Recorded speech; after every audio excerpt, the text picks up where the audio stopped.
গল্পটোৰ শিৰোনাম সঁচাকৈয়ে বাৰু ভগৱান আছেনে?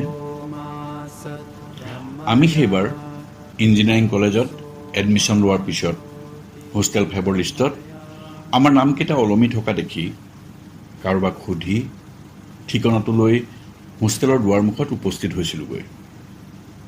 আমি মানে মই, গৌতম আৰু অনুপম। আমাৰ লগৰে তেজপুৰৰ পৰা একেলগে একেখন বাছৰে আহি এডমিশ্যন লোৱা চন্দনৰ নামটো হোষ্টেল 6ৰ লিষ্টতহে আছিল। গতিকে আমি তিনিওটা হোষ্টেল 5ৰ ফালে আগবাঢ়ি যোৱাৰ সময়তে আমাৰ পৰা বিদায় লৈ চন্দনে অকলেই হোষ্টেল 6ৰ ফাললৈকে ক্ৰমশঃ আগবাঢ়ি গৈছিল।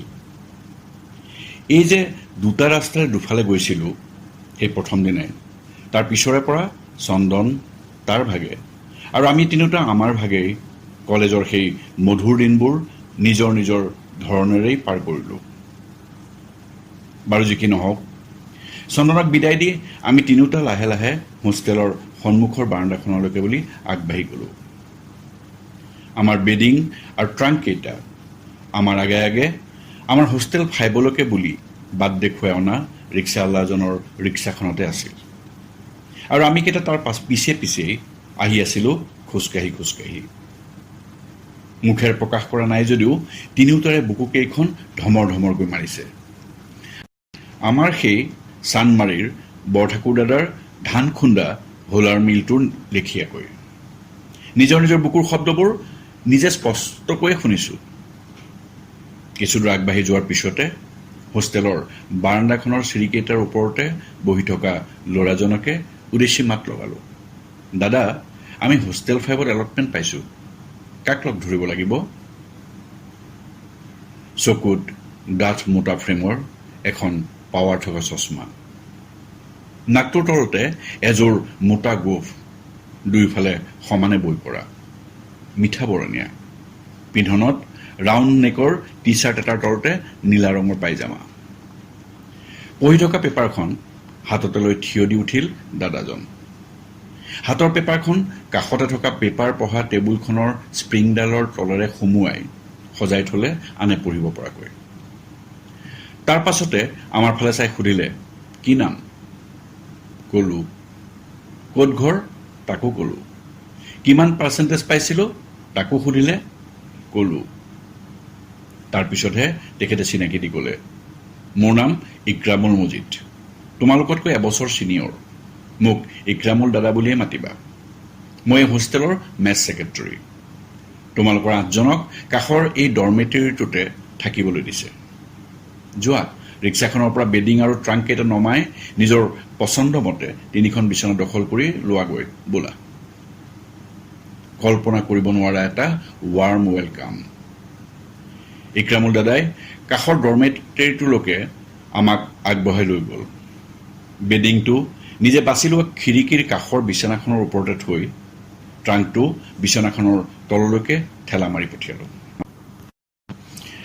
পুৱা সেই 5 বজাৰ বাছেৰে তেজপুৰৰ পৰা আহি জালুকবাৰীত নামি ৰিক্সাৰে গৈ কলেজত এডমিশ্যনটো লৈ এই হোষ্টেলটোলৈ আহি ট্ৰাংকটো ঠেলা মাৰি থোৱাৰ লগে লগেই যেন পৃথিৱীৰ সমস্ত ভাগৰে হেঁচা মাৰি ধৰিছিলহি। ভাগৰ ভাৱটো অহাৰ লগে লগেই তক্তাপোচখনৰ কাঠকেইডালৰ ওপৰতে বহি পৰিলোঁ।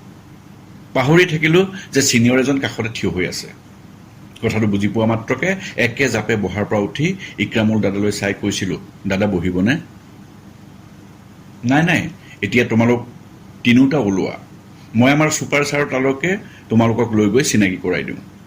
ছাৰৰ হাতত তোমালোকে ফটো আৰু আন প্ৰয়োজনীয় কাগজ পত্ৰখিনি জমা দি হোষ্টেলত থাকিবৰ বাবে ফৰ্মেলিটিজখিনি কৰি ল'ব লাগিব।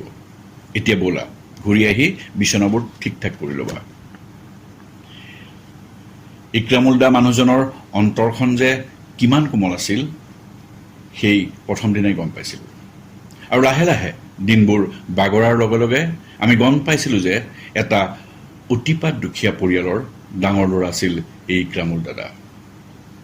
নিজৰ মাটি নথকা, আনৰ মাটিত হাল বাই এবেলাৰ বাবে মাথো এমুঠিৰ যোগাৰ কৰিব পৰা দেউতাকৰ 4টা ল'ৰা ছোৱালীৰ ভিতৰত আটাইতকৈ ডাঙৰ আছিল এই ইক্ৰামুল দাদা।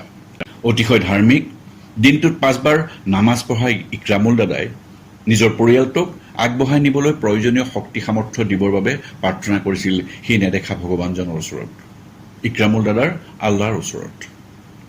মনত থকা দিনৰে পৰা কেতিয়াও স্কুলৰ পৰা ঘৰলৈ পোনে পোনে আহিব নোৱাৰিছিল দাদাই।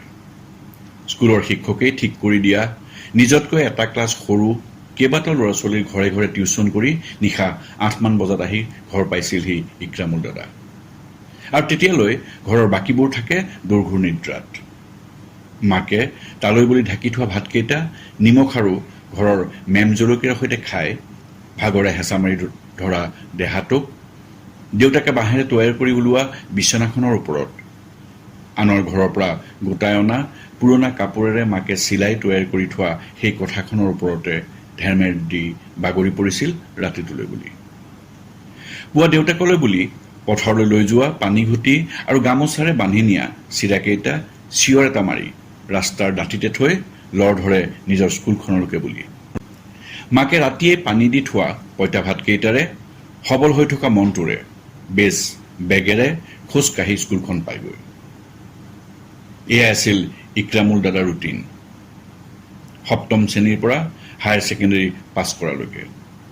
টিউচনৰ পৰা পোৱা টকাকেইটাৰে নিজৰ লগতে বাকী তিনিওটা ভায়েক ভনীয়েকৰ পঢ়াৰ বাবে সকলো প্ৰয়োজনীয়তাৰ মুখনি মাৰিছিল ইক্ৰামুল দাই। আৰু দেউতাকে দিনটোৰ হাড় ভঙা পৰিশ্ৰমেৰে চেষ্টা কৰিছিল ল'ৰা ছোৱালীকেইটাৰ মুখত দুবেলা দুমুঠি দিয়াৰ বাবে। অৱশেষত এদিন এক দুৰন্ত গতিৰেই টাউনৰ পৰাই দৌৰি দৌৰি আহি সোপাই জোপাই মাক আৰু দেউতাকক সি ইঞ্জিনিয়াৰিং কলেজত ছিট পোৱাৰ খবৰটো দিছিল। কপা কপা হাত দুখনেৰে ইক্ৰামুল দাদাৰ মুখখনৰ গাল দুখনত হাত বুলাই বুলাই মূৰটোতে চুমা দেখাইছিল দেউতাকে। আৰু নামি অহা চকুৰ পানীবোৰ নেদেখক বুলিয়েই দৌৰ মাৰি পাকঘৰলৈ বুলি সোমাই গৈছিল তাৰ মাক। অলপ সময়ৰ পিছতে ছটাকৈ বাতিত ভৰাই থাল এখনৰ ওপৰতে থৈ বিলাই দিছিল লাল চহৰ বাতিকেইটা সিহঁত আটাইকেইটাৰে হাতত। নিজে এটা বাতি হাতত লৈ লাহে লাহে শোহা মাৰি এক পৰিতৃপ্তিৰ হাঁহি মুখত লৈয়ে চাহকণ খাই শেষ কৰিছিল তাৰ মাকে। সেই ক্ষণটো আজিও পাহৰিব পৰা নাই ইক্ৰামুল দাদাই। কথাখিনি আমাক কৈ থাকোঁতে কেইবাবাৰো গল খেকাৰি মাৰি উঠি অহা বেদনাখিনিক দমাই ৰাখিছিল ইক্ৰামুল দাদাই। সেই হোষ্টেল 5ত সোমোৱাৰ দিনাই ছুপাৰছৰক সি জনাইছিল মেচ দিবলৈ থকা তাৰ অপাৰগতাৰ কথা। স্কলাৰশ্বিপৰ টকাকেইটাৰে কলেজৰ ফিজ আৰু 2-এখন কিতাপ বহীৰ লেঠা মাৰিব পাৰিব সি। কিন্তু মেচ ডিউজ দিবলৈ হ'লে সি সেই আগৰ দৰেই টিউচন কৰিব লাগিব। আৰু নতুন ঠাইত সেই তেনেকুৱা টিউচনৰ খবৰটো ছুপাৰছাৰে তাক যোগান ধৰিব লাগিব। কথাখিনি সি নিশ্চয় ছাৰে বুজিব পৰাকৈ ক'ব পাৰিছিল। আৰু সেয়েহে ছুপাৰছাৰেও সেই প্ৰথম দিনটোৰ পৰাই হোষ্টেলৰ মেচৰ বজাৰ কৰাৰ দায়িত্বৰ লগতে হিচাপ ৰখাৰ দায়িত্বটো তাক দি দিছিল। বিনিময়ত মেচ ডিউজ আধা কৰি দিছিল ইক্ৰামুল দাদাৰ কাৰণে। আৰু বাকী থকা আধা মেচ ডিউজৰ টকাকেইটা পিছৰ 3 মাহ ছাৰেই দিছিল নিজৰ পকেটৰ পৰা। এই 3 মাহৰ ভিতৰতে ইক্ৰামুল দাদাই 3টাকৈ টিউচনৰ যোগাৰ কৰিছিল কেম্পাছটোৰ ভিতৰতে। আৰু 3য় মাহৰ পিছৰে পৰা ইঞ্জিনিয়াৰিং পাছ কৰালৈকে নিজৰ মেচ ডিউজৰ বাবদ দিবলগীয়া আধা পইচা নিজেই দি আহিছিল। টিউচনৰ পইচাৰ পৰা বচাই অলপ টকা মাহে মাহে গৈ মাকৰ হাতত দি থৈ আহিছিলগৈ ঘৰত থকা বাকী 3টা ভায়েক ভনীয়েকৰ পঢ়াৰ বাবে প্ৰয়োজন হোৱা বস্তুবোৰ কিনিবৰ বাবে। এখন চলি থকা চিনেমাৰ দৰেই চলি আছিল এই চিনবোৰ মোৰ চকু দুটাৰ সন্মুখত, এটাৰ পিছত এটাকৈ। সন্মুখত টিভিটো চলিয়ে আছে। পুৱা 8 বজাৰ নিউজটো লওঁ বুলি অন কৰি কিছু সময় চোৱাৰ পিছতে পাইছিলোঁ ভাবিব নোৱাৰা এই খবৰটো।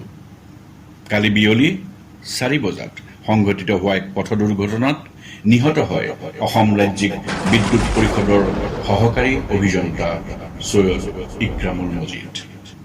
আজি 2 বছৰ আগতে চাকৰিত যোগদান কৰা অভিযন্তা ইক্ৰামুলে তেখেতৰ পিতৃ মাতৃৰ লগতে 3জনকৈ ভাই আৰু ভনীয়েকক ইহ সংসাৰত এৰি থৈ যায়।